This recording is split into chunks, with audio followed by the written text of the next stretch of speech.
Dan saya juga sangat senang sekali dengan teman-teman di sini yang aktif sekali untuk mengikuti kegiatan hari ini dan mau berbaur satu sama lain. Ya, apakah teman-teman sudah siap untuk masuk ke pembahasan pertama? Siap. Baik, siapa yang di sini ingin menceritakan terlebih dahulu tentang masalahnya yang sedang dihadapi sekarang? Kita bisa menyelesaikannya satu persatu. Ada yang ingin bercerita atau saya yang menunjuk? Oke, baik. Baik, silakan dari Mbak Elin bisa menceritakan apa yang masalah sedang dihadapi sekarang. Baik, sekarang itu kesulitan berbagi waktu saya antara belajar dan kegiatan lain. Karena saya kan juga organisasi ya, itu pulangnya pasti sore, terus sekarang juga lagi ujian. Terus saya karena pulangnya bersore, saya itu pas malam rasa udah capek, jadi nggak betul ujian dan malah juga tidur jadinya. Jadi saya kayak kesulitan itu mengatur waktu belajar saya. Jadi Mbak Elin merasa kesulitan untuk mengatur waktu antara belajar, tidur, dan kegiatan ya. Iya, karena kan memang kalau kita sudah berkegiatan pastinya sangat capek sekali ya. Baik buat teman-teman, apakah di sini ada yang masalahnya sama dengan Mbak Elin, mengalami hal yang sama, sulit membagi waktu antara belajar, terus dengan tugas dan juga organisasi? Tidak sama, cuma agak mirip-mirip. Gimana Mbak? Kita boleh ceritakan? Kan kalau tadi Mbak Elin kelelahan karena sudah banyak kegiatan ya. Itu kalau saya itu kayak waktu buat sekolah itu saya bisa kelelahan. Jadi kayak buat belajar itu di rumah malas gitu. Oh, tapi Mbak Elin tidak ikut kegiatan organisasi? Sama sekali. Jadi habis sekolah selesai pelajaran langsung pulang ya. Tapi Mbak Elin sudah sangat merasa lelah sekali. Itu kayak selain merasa lelah itu kayak merasa bosan, terus juga malas terus. Jadi kalau ada tugas itu saya tidak mengerjakan. Apakah di sini ada teman-teman kita yang sama halnya? Atau mungkin milik saya beda? Saya sih Bersama ya. Nanti sama-sama apa Mbak Dina yang tidak bisa berarti salah satu Mbak Dina yang punya sekolah lalu pulang ya, tapi merasa sangat capek sekali. Jadi menurut teman-teman sekalian ya, jadi menurut teman-teman sekalian, apa sih?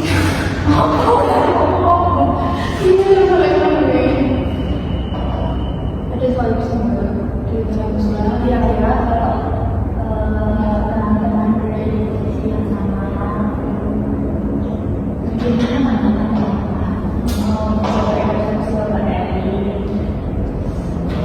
Baik, menurut teman-teman, bagaimana tanggapan teman-teman yang merasa sama ya? Kan setidaknya tadi sama Mbak Dina juga sama seperti Mbak Elin kondisinya, tetapi tidak selalu kompleks Mbak Elin ya masalahnya. Dan menurut kalian, apakah kalian ini juga pernah terjadi punya solusi? Apa ya yang harus saya lakukan agar saya bisa bagi waktu seperti itu? Mungkin pernah ada terpikirkan solusinya? mungkin itu tetap saya pernah waktu scroll TikTok itu saya kan pernah melihat video TikTok tentang ujian gitu. Itu sepertinya mungkin karena Mbak punya kegiatan jadi bingung bagaimana memetakan waktunya. Mungkin bisa dicoba untuk melakukan ujian. Itu adalah sebuah dari strategis dari jadi salah satu penyebab kita sulit mengatur waktu itu adalah kurangnya perencanaan dan adanya distraksi, yang dimana kemungkinan setelah harusnya pulang sekolah terus kita ada kegiatan, seharusnya kita bisa langsung istirahat atau belajar. Tapi mungkin nggak ada juga bermain HP terlebih dahulu sekolah sampai akhir, mungkin bisa kehabisan waktu kan. Iya, karena kan saya rasa ya setelah pulang sekolah itu kan capek, terus saya kayak harus minta dulu gitu, terus malah kayak main HP itu gak berasa gitu, kayak harusnya 15 menit saya itu kaget di 15 menit itu malah jadi kayak apa ya, terlalu bablas gitu, gak ada yang gitu, terus jadinya itu malah pas mau belajarnya itu udah capek ngantuk.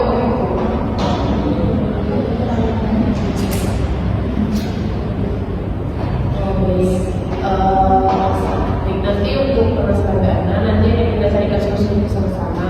Dan sebelumnya kita ke Mbak Ida terlebih dahulu ya. Dan nanti Mbak Ida kan yang tidak bermasa yang berbeda ya dari teman-temannya. Boleh diceritakan apa yang sedang Mbak Ida lakukan sekarang? Sebenarnya sama tadi kan sudah sekitar juga sama Mbak Adina, terus dan juga sekarang karena kan hampir sama, artinya saya tuh banyak mendengarkan dari kalian yang saya sebenarnya sama. Karena kan saya berangkat sekolah sudah dari pagi banget, sebenarnya sudah sore. Tapi belum saya berangkat pulang, tapi ada juga kayak rapat hidup dulu. Kalau boleh tahu, Ida mengikuti rapat kegiatan apa? OSIS. Oh, anggota OSIS ya? Iya. Baik, mungkin di OSIS jabatannya apa kan? Sekretaris. Aku sekretaris dari, nanti sekalian berempat ini sama-sama memiliki masalah yang sama, yaitu masalah kesulitan dalam bagi waktu untuk belajar ya, karena banyaknya kegiatan dan rasa capek di sekolah. Baik, untuk sekarang mari kita sama-sama berdiskusi soal solusi yang mungkin bisa kita lakukan. Mungkin dari beberapa teman-teman ini mungkin memiliki satu pendapat yang kalian akan melakukan apa kedepannya. Boleh tolong disampaikan silakan. Yang baik juga bisa mungkin memberikan satu solusi untuk masalah dari kalian berdebat ini. Kira-kira apa yang ada di pikiran kalian? Solusinya itu kayak komunikasi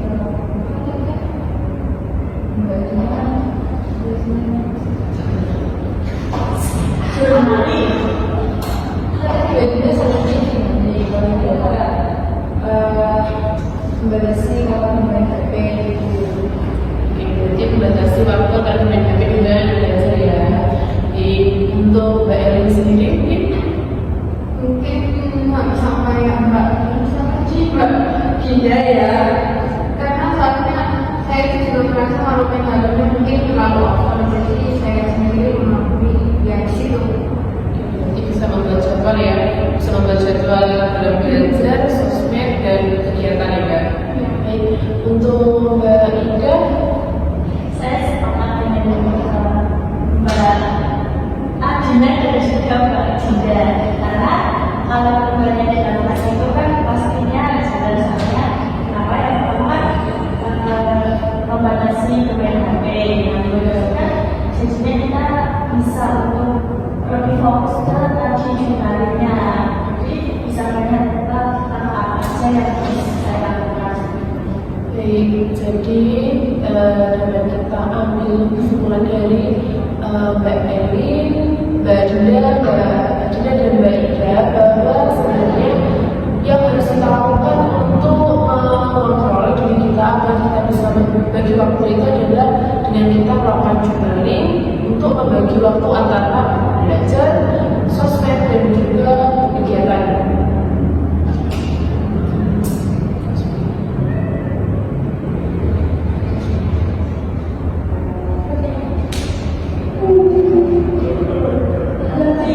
Masalahnya sebenarnya sedikit di sini kok.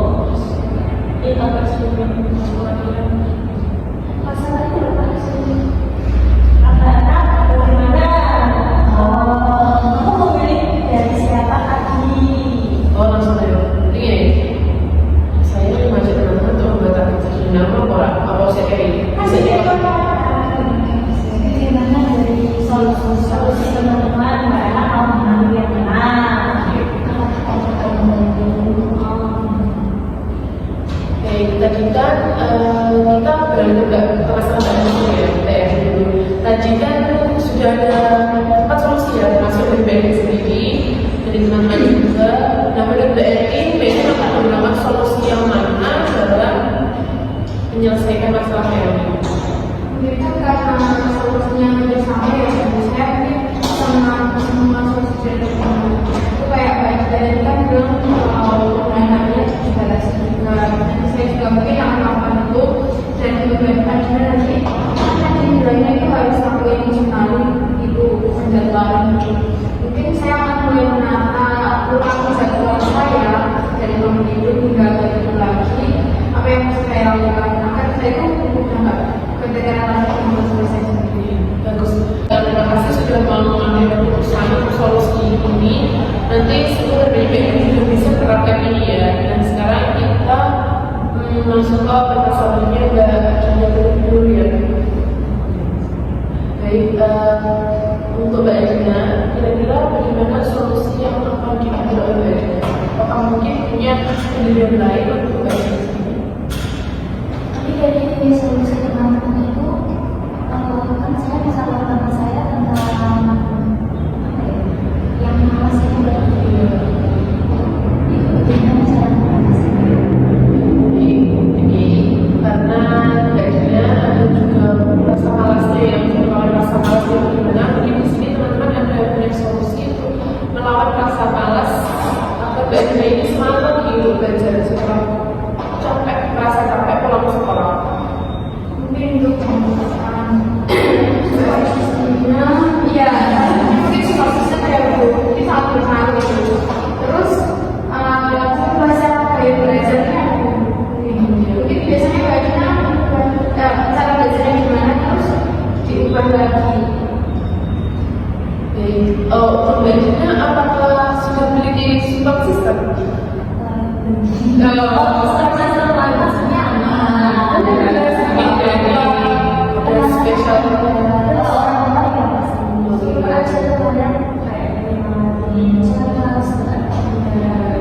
Mengingatkan ya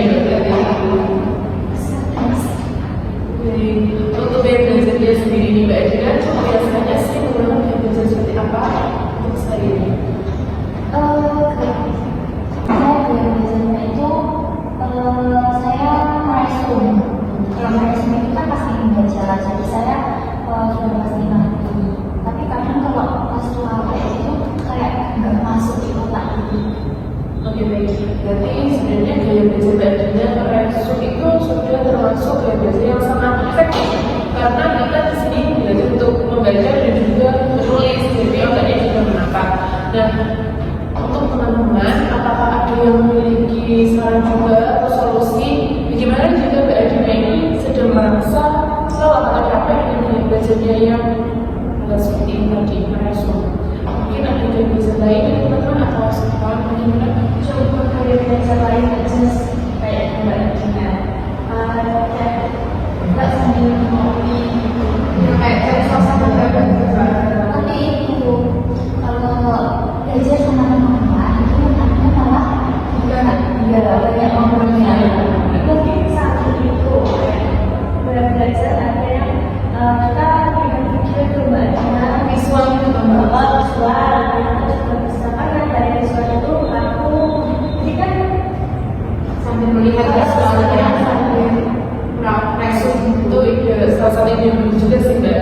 Jadi sebenarnya Mbak Edina itu mempertimbangkan hal seperti ini ya, karena kan banyak sekali ya sekarang video tutorial atau video pembelajaran di YouTube yang dimana Mbak Edina itu bisa melihat sambil merangkum materinya ya. Terus seru ya, kita nggak malas ya, suka nanti Mbak Edina bisa mencoba ini ya. saya akan mencoba. Ya baik,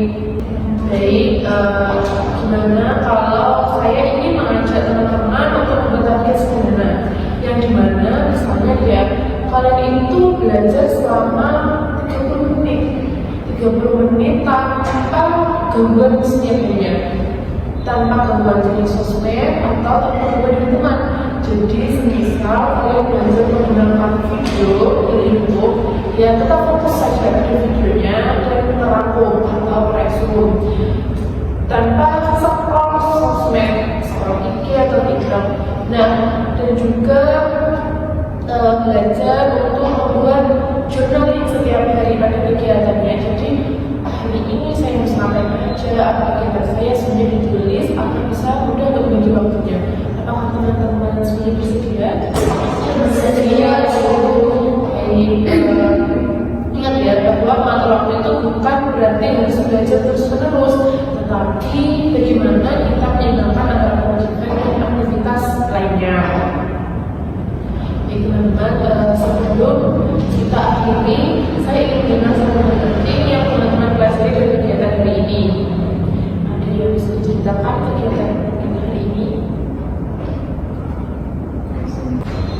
Yang saya dapatkan dari konseling hari ini itu saya jadi sadar kalau ternyata malas itu membuat tugas saya itu berantakan, kerjaan saya juga berantakan. Terus saya juga jadi menunda tugas.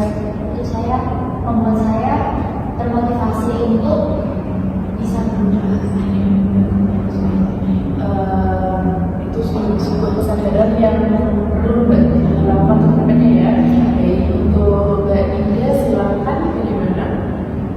Untuk saya bisa dapatkan pada konseling ini, saya sadar bahwasanya manajemen waktu itu penting, dan juga ketika berdasarkan teman-teman tadi, kurangilah untuk main HP, dan juga kalau saya berdasarkan tadi kan saya juga bisa membuat journaling ini. Berarti Mbak Ida akan menerapkan solusi dari teman-teman juga ini ya. Jadi, untuk Mbak Eli, bagaimana menurut Mbak Eli? Yang saya tadi, saya juga begini setelah pengalaman ini, saya tuh jadi sadar kalau main HP itu kalau terlalu terlalu bablas itu membuat saya sendiri kegeeran dalam melaksanakan tugas. Jadi saya dan teman-teman juga saya tahu tadi saya nanti juga akan membuat journaling, menulis mencatat dari apa yang akan saya lakukan hari ini biar besoknya itu nggak belajar lagi. Jadi Mbak Eli akan melakukan juga solusi dari teman-teman tadi ya. Untuk Mbak Indah, Kalau dari saya di sini dari hasil kelas hari ini